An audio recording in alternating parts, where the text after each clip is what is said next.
Çox möhtəşəm bir rəvayətdir. Deməli, Muaz ibn Cəbəl rəvayət edir bu hədisi. Deyir ki, Rasulullah sallallahu aleyhi və səlləm dedi ki, sənə bütün işlərin nə ilə tamamlanması haqqında xəbər verimmi?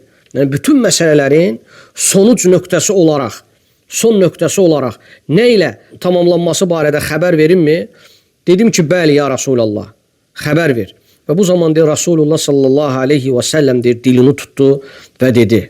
Dedi ki, dilini saxla, dilini qoru. Fikir verin, görün necə mühüm məsələdir.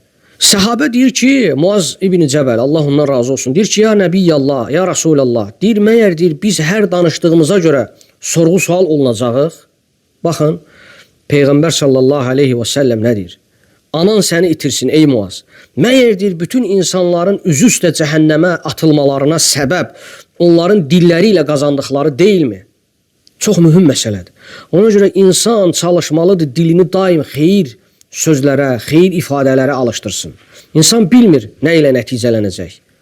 Həqiqətən acınacaqlıdır əziz qardaşlar, əziz müsəlmanlar. Yəni, müsəlman çalışmalıdır, dilini qorusun. Müsəlman çalışmalıdır, yəni insanların irzinə toxunmaqdan, qeybət etməkdən, nəmmamlıq etməkdən özünü qorusun. Çünki böyük günahlardandır. İnsan ona görə qiyamət günü ağır olacaq haqq hesabı. Allah bizim hər birimizə dilimizi qorumağı nəsib etsin.